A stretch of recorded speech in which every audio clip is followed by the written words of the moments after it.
Muito bem, pessoal. Vamos dar continuidade, né, nos nossos conteúdos de bases neurológicas, né, da contração muscular, focando hoje um pouco mais nos mecanismos de controle e de regulação do processo contrátil. Ontem eu ainda introduzi o conteúdo de hoje, né, falando da troponina, das suas subunidades, onde uma liga-se à actina, outra à tropomiosina e outra ao cálcio. Então, nós temos aqui a troponina C. A troponina C em subunidade, troponina C, estará responsável por ligar o cálcio. Ainda dei uma dica, né, para vocês, C de cálcio, tá bom? Então, essa troponina C, ela é importante porque ela vai mediar aí uma regulação que é providencial para que a molécula de miosina, que é um filamento mais espesso, podem ver aqui, eu tirei somente um filetinho aqui, né, um feixe proteico da molécula da cadeia polipeptídica linear da molécula de miosina, a fim de mostrar e focar aqui na peculiaridade que ela tem, que é uma porção terminal aqui que flexiona, que é a cabeça globular da miosina. Essa cabeça globular, na verdade, são várias aqui, ó, pode ver na sua molécula, tem várias cabeças, né, que compõem a sua estrutura polipeptídica. Uma delas aqui, por exemplo, essa cabeça aqui terá que se ligar na actina, que por sua vez esconde o ponto de ligação por meio da tropomiosina. A tropomiosina é um filamento proteico que envolve a actina, que tem uma propriedade regulatória e não necessariamente contrátil, no conceito, né, aplicado da questão aqui, mas regulatória. Por quê?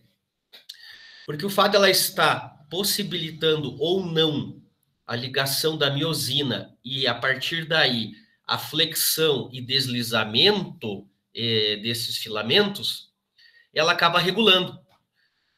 Quando que ela vai permitir isto?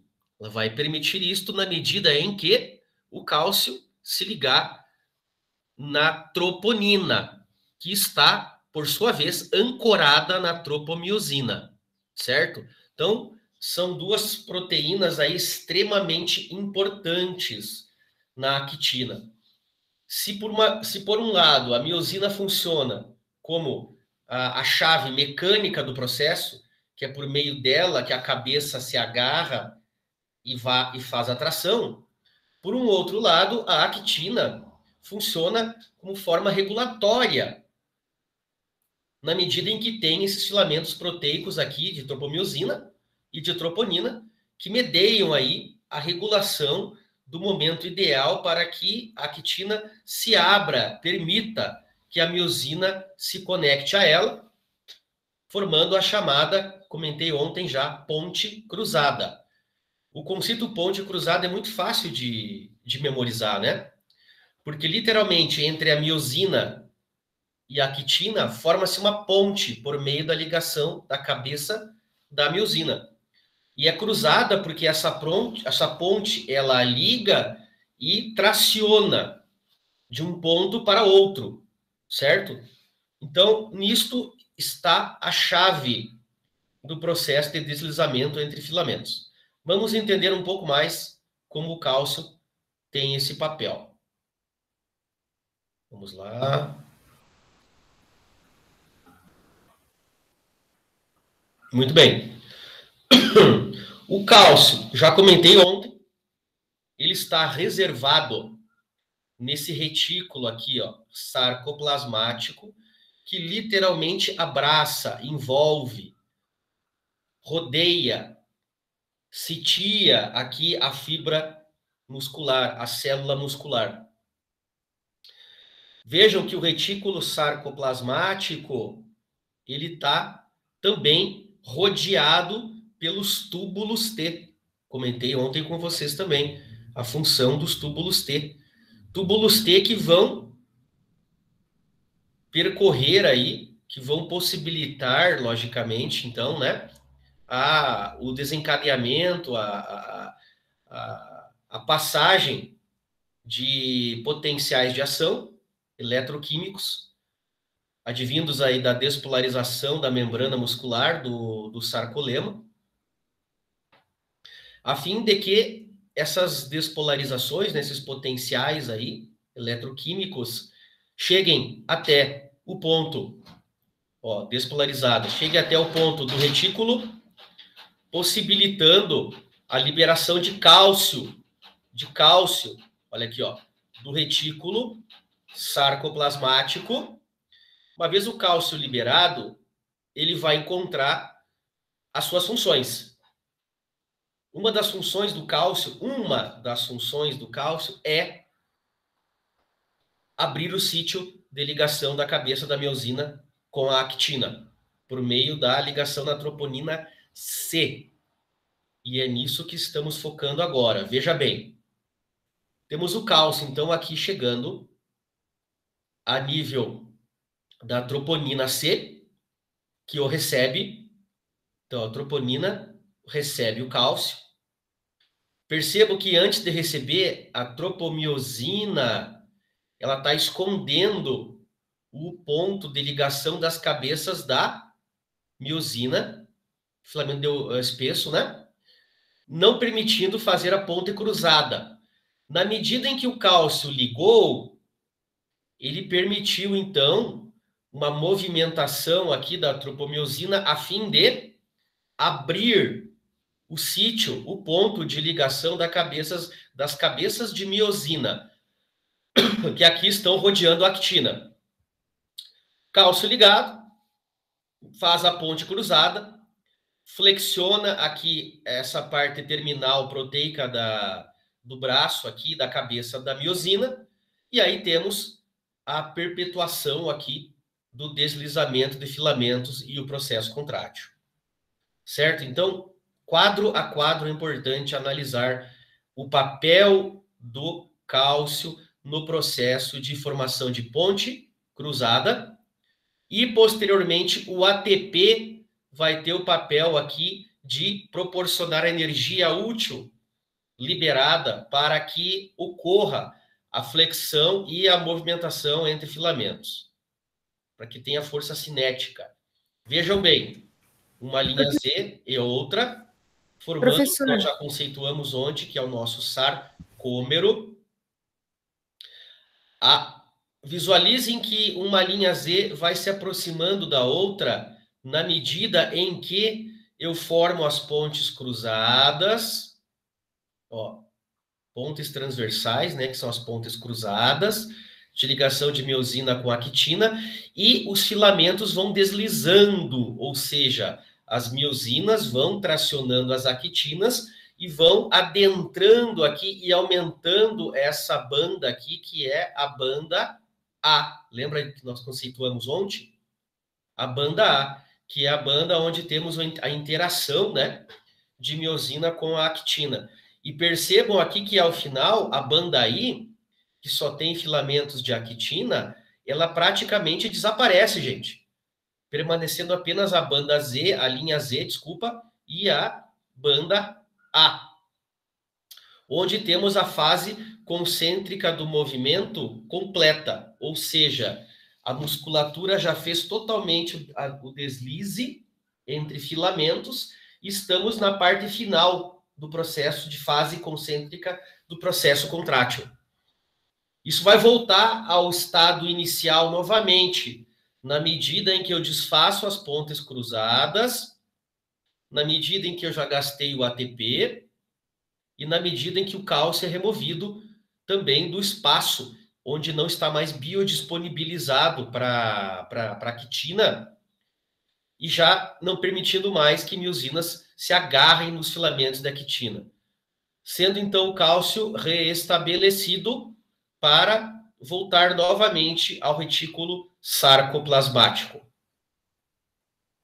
Em tela, o processo como um todo agora, em um esquema. Pessoal, é importante reconhecer esse esquema.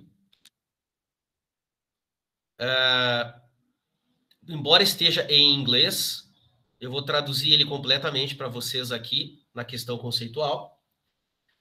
Esse esquema mostra de forma abrangente e, logicamente, por ser um esquema, ele esquematiza desde a despolarização, liberação do cálcio, ação deste e perpetuando aí o processo contrátil e o seu retorno para o retículo sarcoplasmático.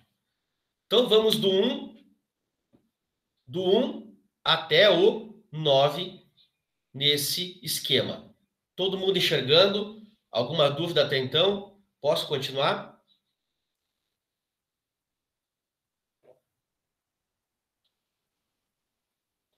Muito bem.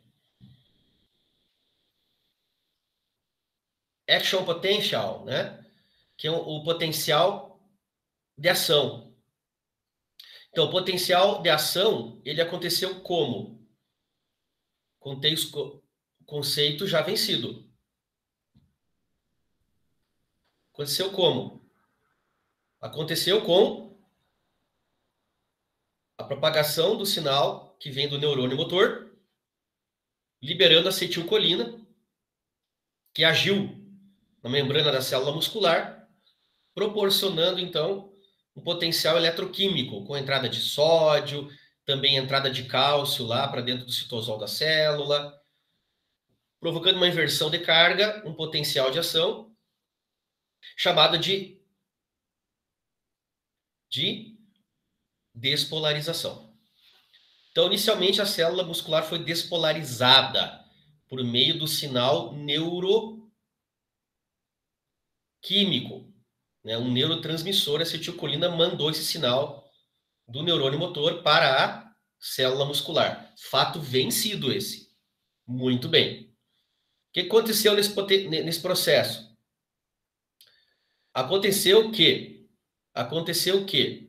com a entrada de cálcio para dentro da célula muscular e com a entrada de sódio, promoveu um potencial de ação que foi desencadeado através, né, por meio, melhor dizendo, dos túbulos T, lá para o SR, Sarcoplasmatic Reticulum, né?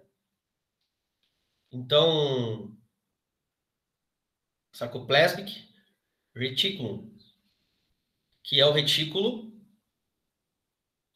sarcoplasmático, organela responsável por reservar o cálcio dentro da célula muscular. Retículo esse que é sensível ao seu a esse potencial químico, eletroquímico que está chegando, abrindo canais de rinodina aqui, que são os canais de cálcio. Com a abertura desses canais de cálcio do retículo sarcoplasmático,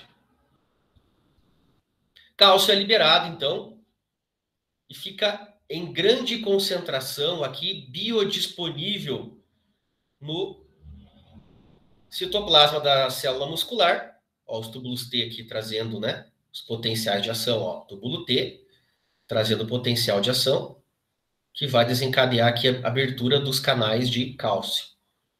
Cálcio agora biodisponível vai encontrar quem? Entre outras funções, nosso foco da aula de hoje é o encontro do cálcio com a proteína troponina. Tá aqui ela, ó.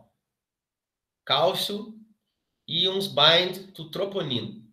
Né? Cálcio, os íons de cálcio ligam, né? Bind, fazem a ligação com a troponina para iniciar o processo contrátil. Uma vez que o cálcio ligou na troponina, que está linkada aí com a tropomiosina, essa abriu aí a oportunidade das miosinas, cabeças de miosina, se agarrarem na actina. Por meio disso, formar a ponte cruzada. O processo contrátil aconteceu aqui, ó, na fase 5. Isso acontece com gasto de ATP. Bom, deixa o gasto de ATP para depois. Bom, A partir da retirada do cálcio, do processo de relaxamento muscular, aqui, ó,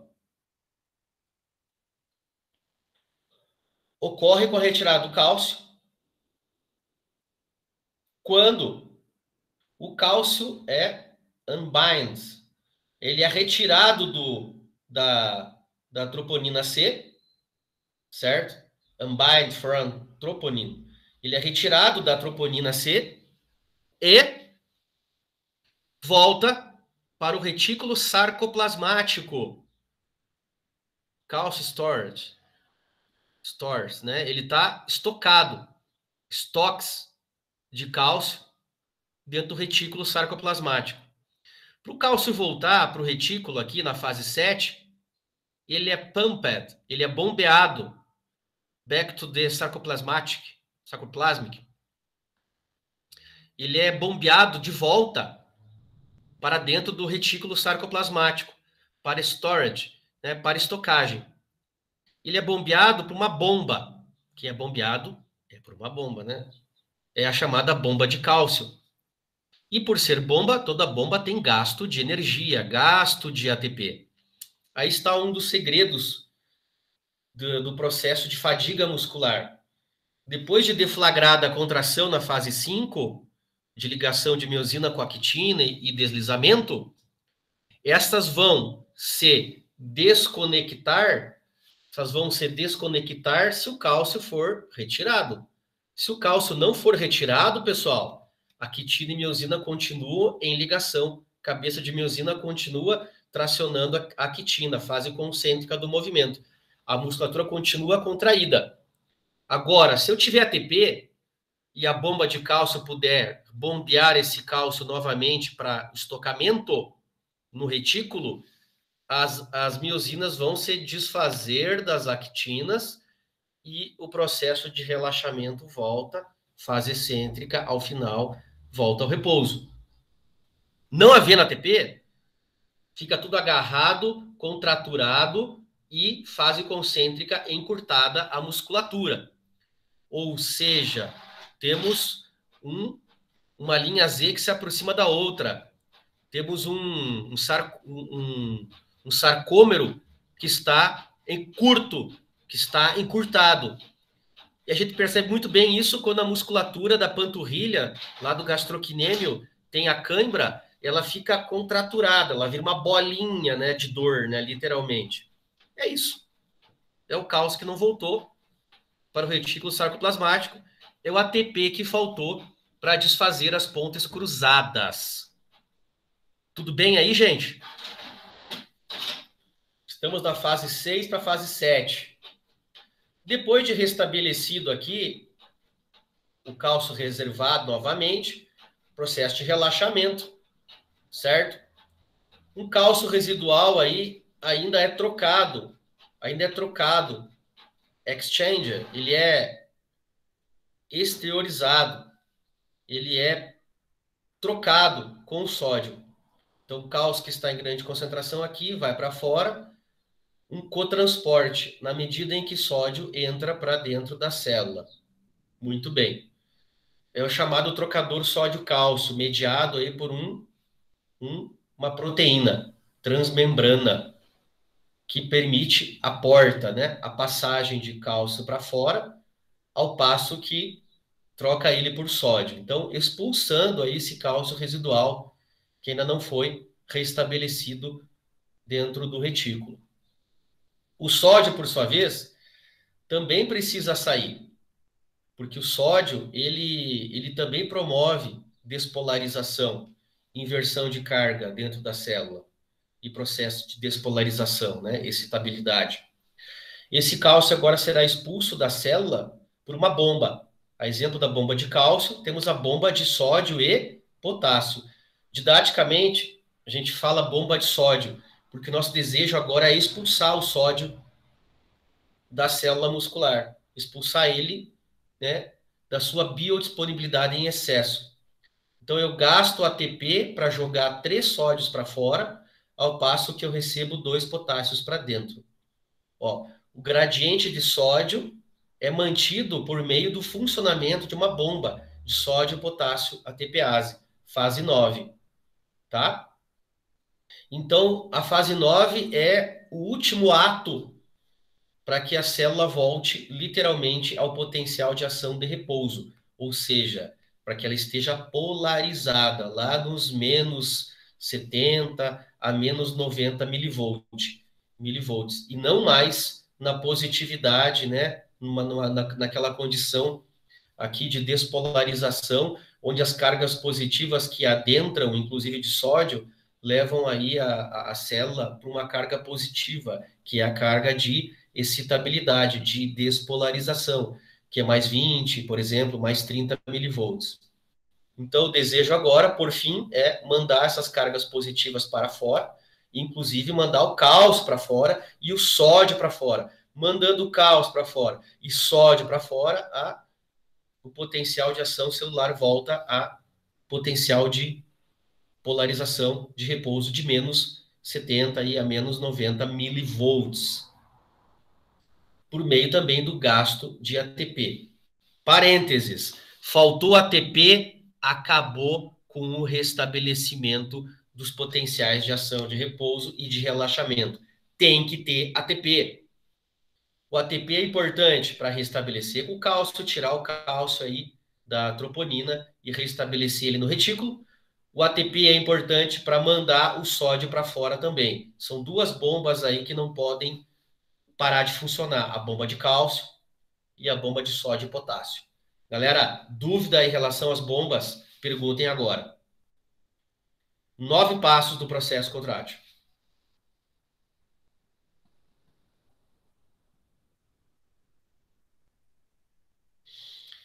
Percebam aqui que no esquema fase 5 está acontecendo a contração, contraction, fase concêntrica, relaxation.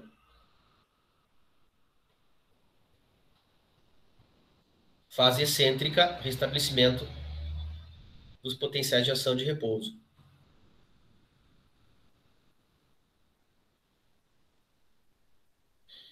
Dúvida? Cálcio ligado na troponina, cálcio desligado da troponina. Se perguntar em prova isso para vocês, alguma dessas fases, vocês vão saber explicar com as palavras de vocês?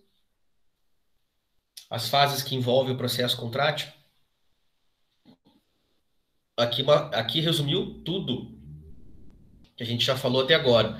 E eu ainda fiz para vocês um fluxograma. Olha aí, ó. Que legal que o professor é, né? Fiz um fluxograma de tudo que a gente conversou. PA de potenciais de ação nos terminais axônicos, né? O axônio, que é a cauda do neurônio, e o terminal, que é o dendrito terminal, onde libera acetilcolina. Libera acetilcolina para gerar potenciais de placa motora. Placa motora é aquele espaço entre o neurônio, porção terminal, né? O motoneurônio, e a membrana da célula muscular, que é o sarcolema. Uma vez que temos um potencial de ação no músculo, agora o músculo está excitado, ele inverte de carga, né? Vai para cargas positivas, aí com a entrada de sódio positivo e cálcio positivo, liberação também do cálcio, do retículo. Temos potenciais aí passando pelos túbulos T. São literalmente eletricidade, né? Potenciais eletroquímicos. Os túbulos T, então, se conectam aí com as fibras, promovendo a abertura dos canais de cálcio do retículo sarcoplasmático, abertura dos receptores de rinodina, né? Lembra que eu comentei com vocês? Não precisa decorar isso, rinodina, então, capricha mais. O cálcio, então, sai do retículo sarcoplasmático e entra no citoplasma, ficando ali banhando o citoplasma, que banha as fibras, né? Ficando biodisponível.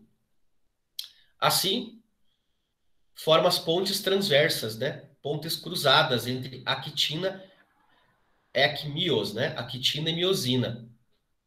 Elas interagem agora por meio aí da abertura do ponto, do sítio de ligação de cabeça de miosina e actina. A tropomiosina, então, da passagem para as cabeças de actina de miosina ligarem, né? Promovendo o deslizamento dos filamentos contráteis e aproximação das linhas Z. Então, linha Z, que estava distante uma da outra, representada aqui para o final da minha mão, agora as linhas Z se aproximam. E o sarcômero, ele encurta, literalmente, com a aproximação de linhas Z, traduz aí o deslizamento de filamentos contráteis, né, uns sobre os outros. Por fim, o cálcio ele é bombeado novamente para o RS, o retículo sarcoplasmático.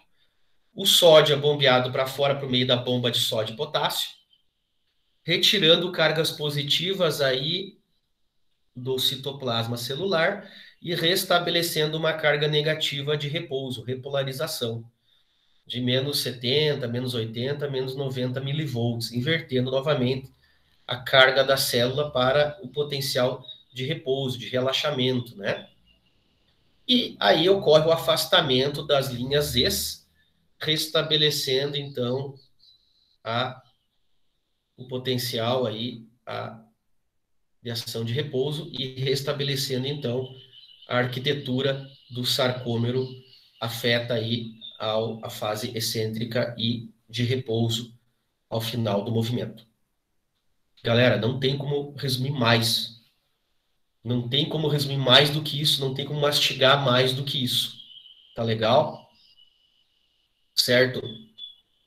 Tá mega mastigado. Tem outros exemplos aqui que só reforçam. São várias figuras.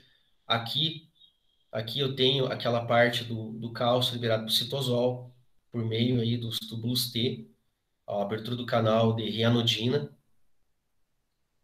certo? Aqui eu tenho um passo a passo, papel do ATP, que eu vou falar para vocês agora, papel do ATP agora, tá bom? Até então falamos do papel do cálcio, agora vamos falar do papel do ATP.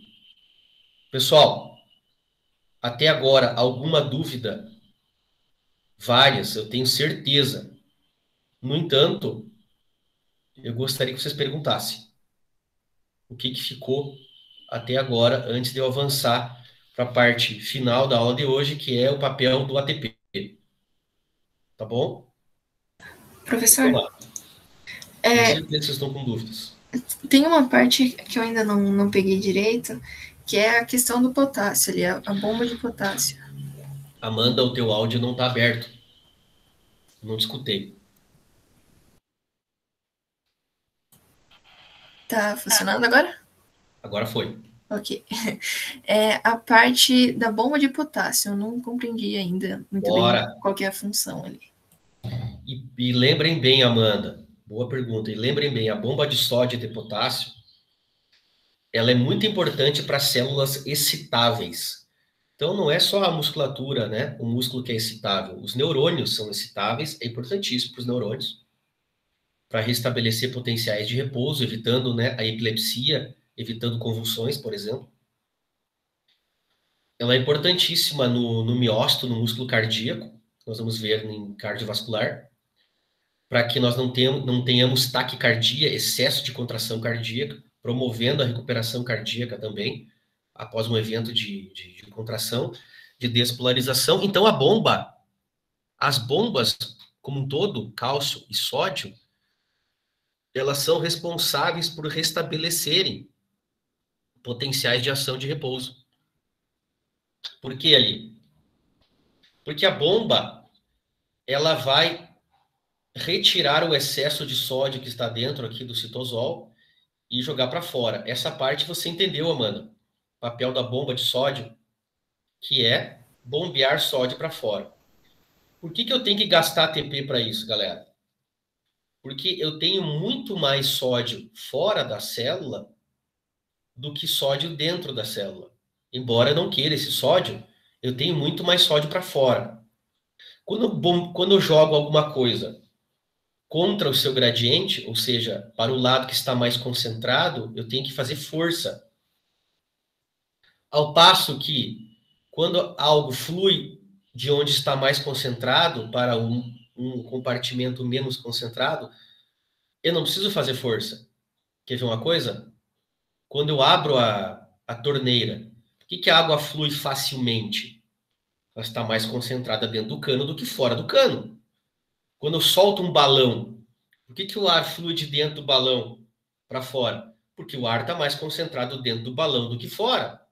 Então, a força cinética das partículas de ar dentro do balão forçam o ar para fora. A força cinética das moléculas de água dentro do cano, que estão compactadas, forçam a água para fora. E do contrário, se eu quiser colocar ar para dentro do balão? Bom, se eu quiser colocar ar para dentro do balão, eu vou ter que fazer força. Vou ter que assoprar para o ar fluir do meu pulmão para dentro do balão. Quando eu faço força, eu gasto ATP.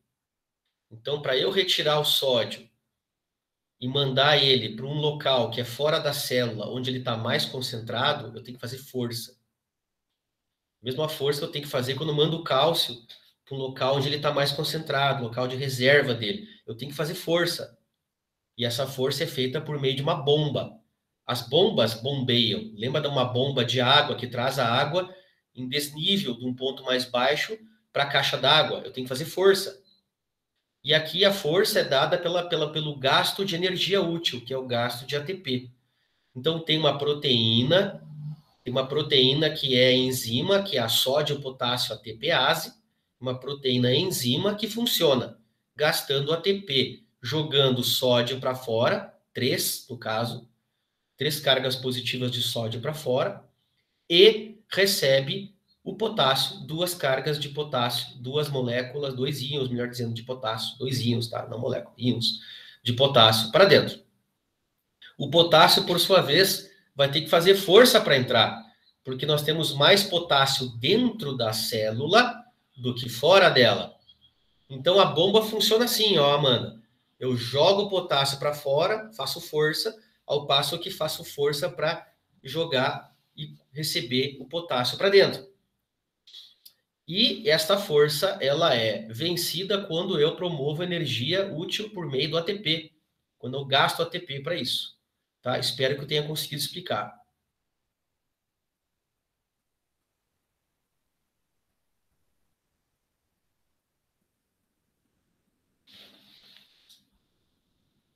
Deu certo aí, Amanda? Sim, sim. Obrigado, professor. De nada. Galerinha, olha aí. Vamos para o gasto de ATP agora. Pessoal, para essa cabeça aqui de miosina ligar na actina, eu precisei de ATP? Sim ou não? Básicos, vamos lá. Para avançar, precisamos responder essa pergunta. Ele não usa o ATP apenas para fazer ali o deslizamento? Isso.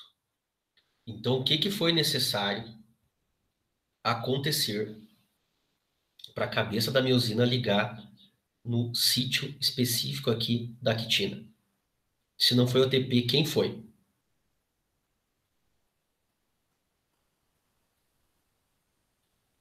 Acabei de falar antes isso aí, gente. O cálcio? O cálcio. Por favor, gente, o cálcio. Tá aqui o cálcio, essa bolinha branca aqui é o cálcio, que tá ligando na troponina C. Ponto. Cálcio é importante para fazer a ponte transversa, a ponte cruzada. Tudo bem? Ó. Conectou. Cálcio. Cálcio. Fechou. Agora, para a cabeça da miosina tracionar a actina e ela se movimentar em sentido contrário à da miosina, ou seja, a miosina ancora e impulsiona de forma contrária à actina, fazendo isso aqui, ó. Uma vai para um lado e a outra vai para o outro. Para que esse movimento, para que tenha essa força de movimentação, essa força cinética, para a miosina andar literalmente, agora um termo coloquial, andar em relação à actina, deslizar é o termo mais correto, eu preciso de ATP, certo? Eu preciso gastar ATP. Então, o ATP que aqui está, ele vai encontrar uma enzima, uma proteína chamada miosina ATPase. A miosina vai quebrar esse ATP, certo? Vai quebrar esse ATP, aqui, ó. Vai quebrar esse ATP. O ATP é hidrolisado. Mesma coisa que dizer que quebramos o ATP. Num termo mais bioquímico, seria a hidrólise de ATP. Porque a quebra do ATP, ela está relacionada como reagente à molécula de água. A molécula de água reage com a molécula de adenosina trifosfato e hidrolisa, quebra ele. Mas tudo bem, isso aqui é só um detalhe bioquímico. Não é foco aqui. O ATP, ele é quebrado, certo? Ele é quebrado, tá? E aí a miosina desliza, ó. A miosina desliza em relação à quitina, com ATP ligado. Então, ele promoveu esse deslizamento. Agora, ele é quebrado pela miosina ATPase. E quando o ATP é quebrado e o ADP liga, ó, ele dá lugar para o ADP. Quando ele é quebrado e o ADP liga, a cabeça da miosina já está retornando à sua posição inicial e parou o processo de deslizamento. Não é que parou. Agora não ficou legal essa parte. Não parou o processo de deslizamento. O processo de deslizamento só ocorreu no sentido de voltar para o relaxamento. Não é nem o relaxamento. O processo de deslizamento voltou para a etapa inicial. Agora o cálcio é retirado. O cálcio é retirado pela cálcio ATPase, pela bomba de cálcio, e as pontes se desfazem. Tá? Se desfaz a ponte cruzada. Aqui, a ligação transversa aqui, ó, a ponte cruzada. Certo? Quando que se desfaz? Quando o ATP é retirado, melhor dizendo, não é retirado, o ATP é quebrado, dando lugar agora para o ADP, que liga no mesmo ponto, não. Liga num ponto dele, um ponto específico da cabeça da miosina. O ADP liga, o deslizamento ocorre no sentido da fase excêntrica do movimento para voltar até a condição inicial de repouso. E o cálcio é retirado do retículo. O cálcio é retirado do retículo. Do retículo não. O cálcio é retirado da troponina C e volta para o retículo. Se o cálcio não for retirado, permanece ligado com a troponina C e a ponte cruzada permanece conectada. Tá legal?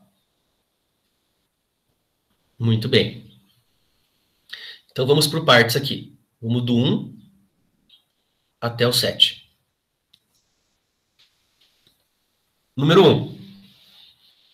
Um potencial de ação chega à junção neuromuscular, placa motora, causando uma onda de despolarização, que é a inversão de cargas para a positividade, nos sistemas de túbulos T.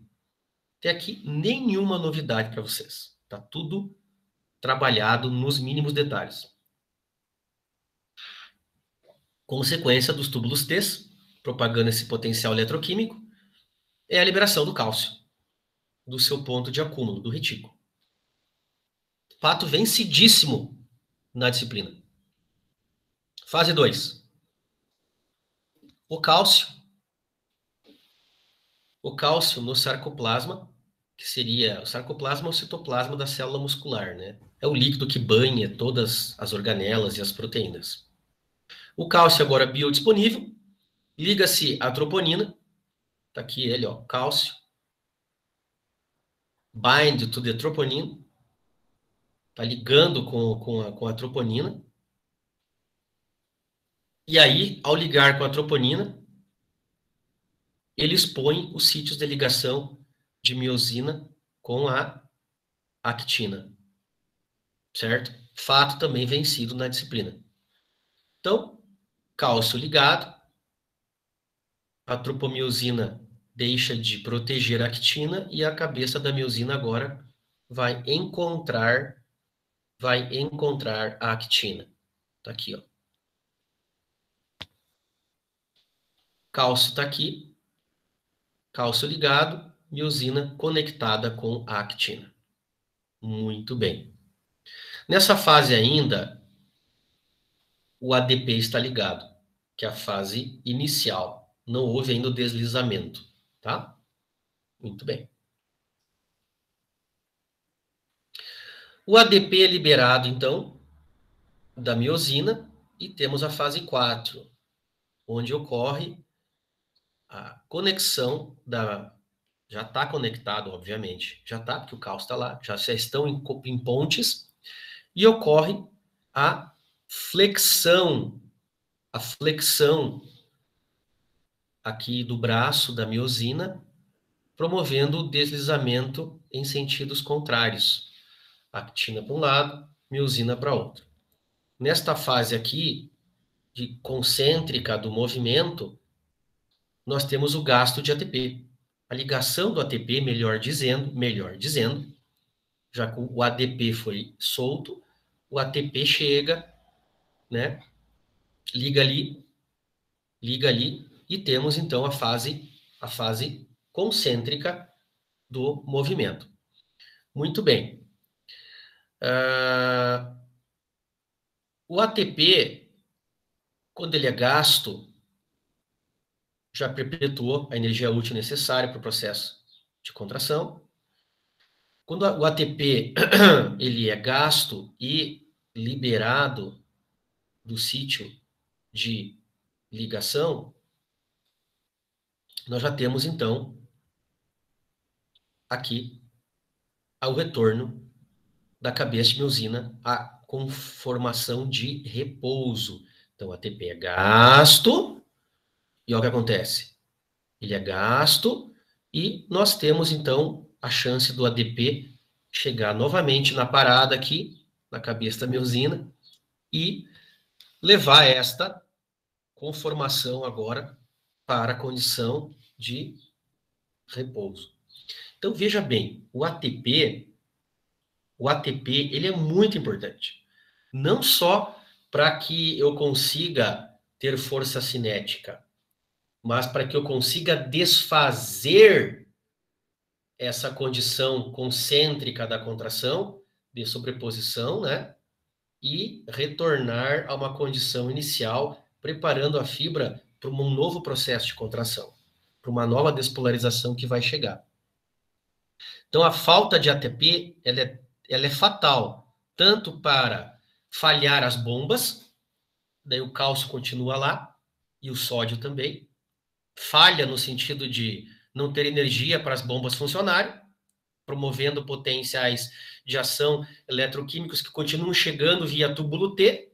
Então, a fibra continua recebendo estímulo se as bombas falham. E falha também o restabelecimento da condição de repouso.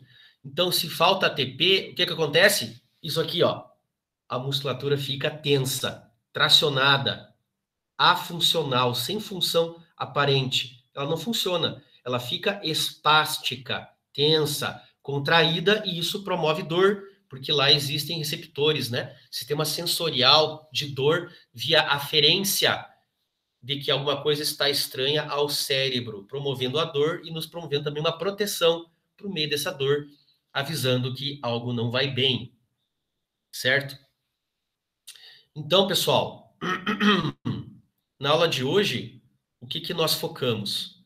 Na aula de hoje, nós focamos nessa visão do todo, desde o processo de propagação de um sinal eletroquímico, eletricidade, literalmente, que é corretamente chamado de potenciais de ação, que estão vindo do motoneurônio até a fibra muscular. O processo de despolarização da fibra muscular, por meio da entrada de sódio e cálcio, inversão de carga, de negativo para positivo. Propagação desse sinal eletroquímico via túbulos T, liberação de cálcio. Cálcio promovendo a interação de actina com miosina. ATP promovendo o processo de contração, fase concêntrica. E o ADP aí sendo responsável, então, para também nesse processo contrátil, tanto o ATP quanto o ADP são responsáveis aí pelas fases concêntrica, gasto de ATP e restabelecimento da condição de repouso ou excêntrica para um novo processo contrátil, onde o ADP estará ligado. Galerinha, é bastante coisa? Claro que é. Tem que guardar um monte de nome? Óbvio que é muita coisa, mas não é impossível, né? Haja vista que eu estou falando disso aqui faz mais de 20 anos. Brincadeira. Mas o que eu quero de vocês? Eu quero que vocês guardem essa sequência lógica de eventos, né, que acontecem. Se não é possível guardar todos os nomes, a priori, é possível entender o processo acontecendo etapa a etapa. Por isso que eu elaborei um fluxograma. Eu quero que vocês leiam, que vocês revisitem isso. E é por isso que eu vou elaborar um questionário, onde vocês vão responder algumas perguntinhas chaves de tudo isso que a gente viu essa semana. E vão me entregar amanhã, tá? Como parte também de nota da disciplina. Tá legal? Então, agora eu estou abrindo para dúvidas finais, para que vocês perguntem alguma coisa que ficou ainda não tão clara na aula. Eu vou parar de gravar, tá bom? Para que vocês fiquem mais à vontade para perguntar.